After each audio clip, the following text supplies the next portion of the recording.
중국 고전 중에 우리에게 가장 잘 알려지고 널리 읽힌 작품은 나관중의 삼국지연입니다. 당대인 원말 명초에도 베스트셀러로 유명한 작품이었지만 동시대의 조선에 들어와 오늘날까지 중국사는 삼국지라고 할 정도로 중국사에는 아무 관심 없는 한국인들도 후한말 삼국시대에 대한 로망은 한 번쯤은 가져보게 한 작품이기도 합니다. 그 결과 좋게 말하면 한국인은 중국 역사에 완전히 무지해도 삼국시대 정도는 대충 알게 되었죠.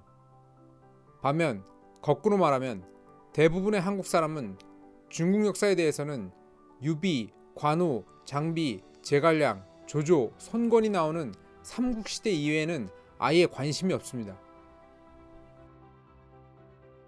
이런 한국에서 역사 매니아들에게 전국시대라는 매력적인 시대를 알린 일본 만화가 있습니다. 바로 하라 야스히사라는 작가가 그린 킹덤이라는 작품입니다.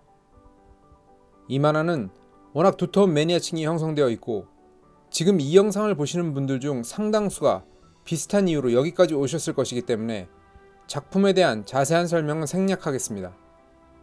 짧게 언급만 하자면 이 만화는 진나라 시황제가 그의 절친 장군인 이신과 함께 전국시대의 혼란을 수습하고 천하를 통일해가는 과정을 그리고 있습니다. 그리고 오늘 다룰 주제가 바로 작품의 주인공인 이신 장군에 대한 것입니다. 과연 만화가 아닌 실제 이신 장군은 어떤 사람이었는가? 사려고 말하는 킹덤 주인공의 실제 모습, 이제 시작해 보겠습니다.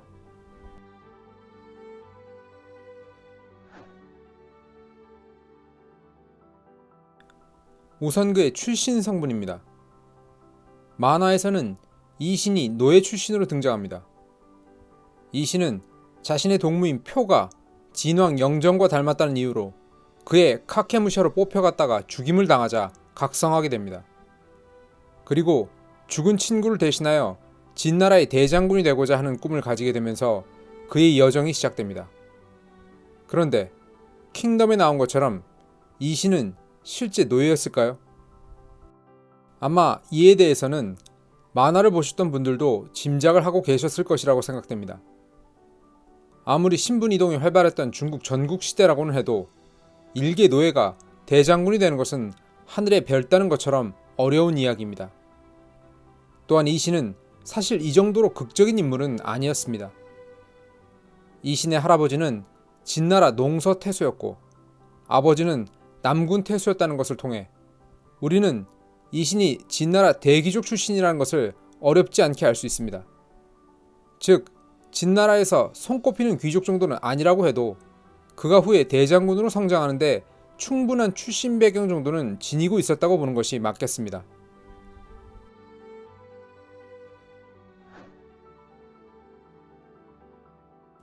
두 번째 의문은 과연 이신이 진왕 영정, 그러니까 시황제의 최측근이었냐는 것입니다. 만화에서는 진왕 영정이 자신의 동생인 성교를 왕위에 세우려는 반란을 진압하는 과정에서 이신과 영정이 친해졌다고 그리고 있습니다. 그리고 이신이 갖은 고생을 하며 점차 장군의 반열에 오른다는 내용이 전개되고 있습니다. 이 과정에서 만화 속 이신은 진왕 영정과 거의 절친 관계가 됩니다. 그렇다면 이신은 실제는 어땠을까? 결론부터 말하면 확실하지는 않지만 전혀 근거가 없는 설정은 아닙니다. 생물론조차 알 수 없고 몇 줄 되지 않는 이신에 대한 사료에서 가장 중요한 사건은 그의 초나라 원정입니다. 기원전 225년 이신은 몽염과 함께 20만 대군을 이끌고 진나라의 가장 강력한 적인 초나라 정벌에 나섰습니다. 하지만 이듬해인 기원전 224년 이신이 이끄는 진나라 군대는 초나라의 명장이자 훗날 초안지의 주인공이기도 한 항우의 할아버지인 항현 장군에게 패퇴하고 말았습니다. 전쟁에서 지고 이기는 것은 병가지 상사이기는 합니다. 하지만 초나라 정벌전의 실패 과정은 적어도 사료에 따르면 이신에게는 그 과정이 너무 나빴습니다. 초나라를 정벌하기에 앞서 진왕 영정은 전략회의에서 왕전과 이신을 불러 대화를 나눕니다. 왕전은 현재 진행 중인 만화에서도 굉장히 중요한 인물로 등장하고 있죠. 아무튼 여기서 영정은 다음과 같이 묻습니다. 나는 형, 즉 초나라를 취하고 싶소. 그대가 생각하기에 얼마의 군사가 필요하겠소? 불과 20만 명이면 충분할 것이옵니다. 그대 왕전은 어떠하오? 60만 명이 아니라면 그 뜻을 이루기 어렵습니다.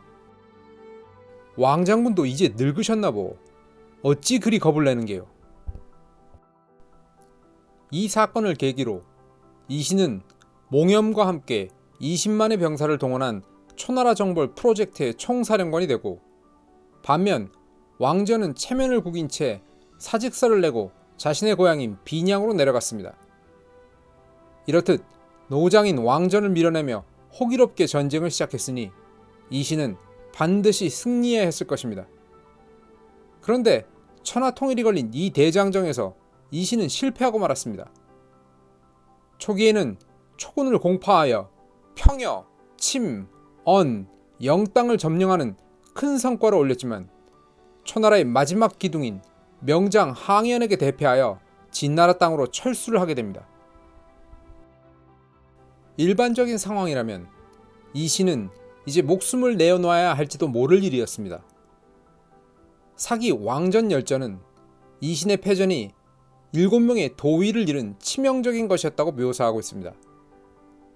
게다가 이것은 단순히 왕명을 받고 수동적으로 이끈 전쟁이 아닌 이신 자신이 호기를 부려 왕전의 반대를 무릅쓰고 병력을 축소하여 20만 병력만 이끌고 시작한 것이었습니다. 결코 그의 죄가 가볍다고 할 수 없었습니다.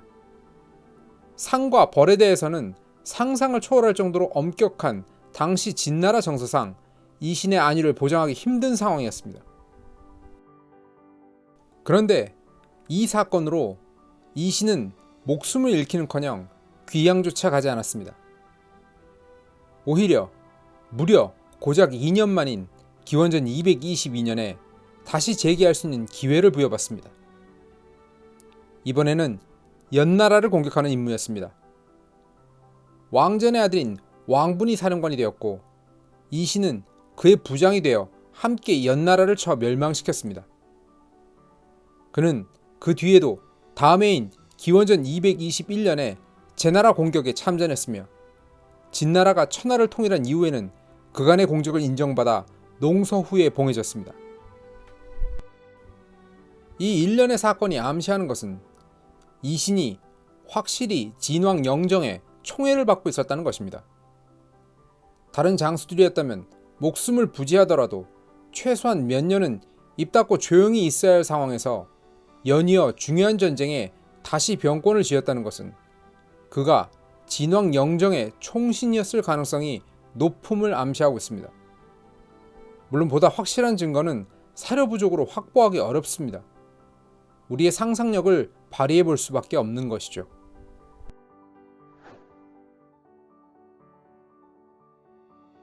역사 좀 안다는 매니아들은 이렇게 지적합니다. 쩌리 장수 하나를 주인공 만들기 위해 일부러 사료가 부족한 이신을 택했다. 과연 그럴까요?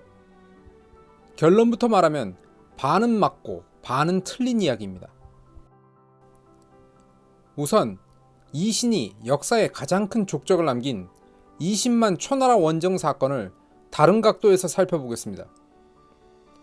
이 사건은 사마천 사기 왕전 열전에 나온 기록을 토대로 하고 있습니다. 그런데 이 패전 기록이 동시대 다른 기록에는 등장하지 않아 역사가들에게 굉장한 혼란을 초래하고 있습니다.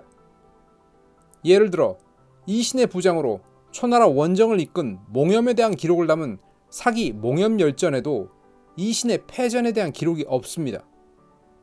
또한 이신을 패배로 몰고 간 항현에 대한 기록을 찾아볼 수 있는 사기 항우 본기에도 항우의 할아버지 항현의 업적 중에 이신에 대한 승리 기록이 없습니다.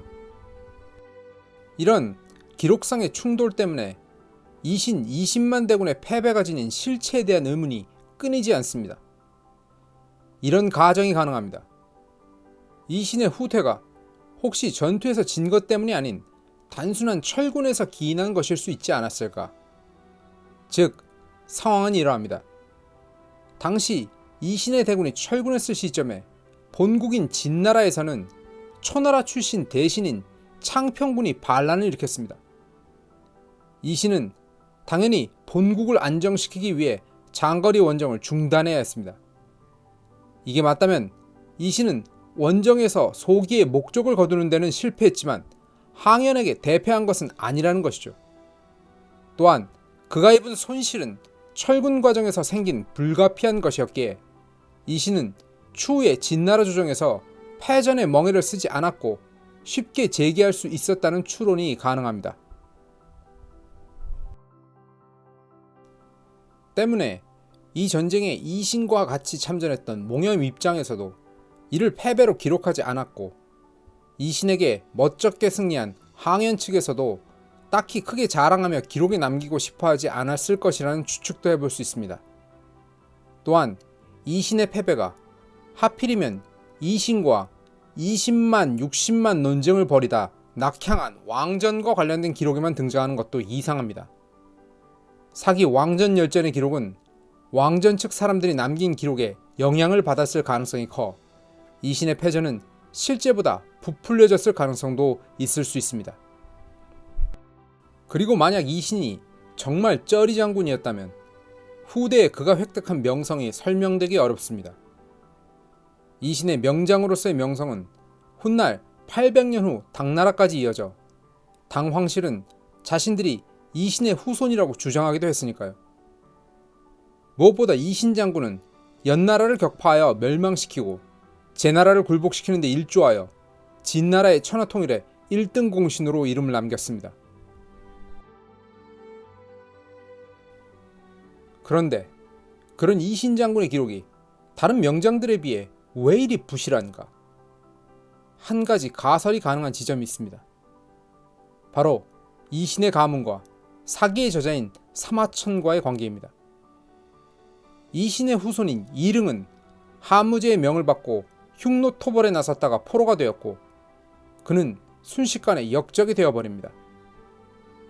그런데 다들 이릉을 욕하는 와중에 유일하게 그를 변호한 인물이 있었으니 바로 사마천입니다. 아시다시피 이 사건으로 한무제의 분노를 산 사마천은 사형과 궁형, 즉 거세형 중 하나를 택해야 하는 상황에 놓입니다. 결과적으로 사마천은 죽음 대신 궁형을 택하는 치욕을 견뎌내고 살아남아 불후의 명작인 사기를 쓰기는 했습니다. 하지만 그런 사마천 입장에서는 자신이 이미 한 번 변호해 주었다가 봉변을 당한 대역적 이릉의 조상을 높이 띄워줄 수가 없었습니다. 이번에 한무제에게 한 번 더 찍히면 진짜 죽는 것이니까요. 어쩌면 희대의 명장이었을 이신 장군은 이런 과정을 거쳐 현대인의 기억 속에서 사라졌습니다.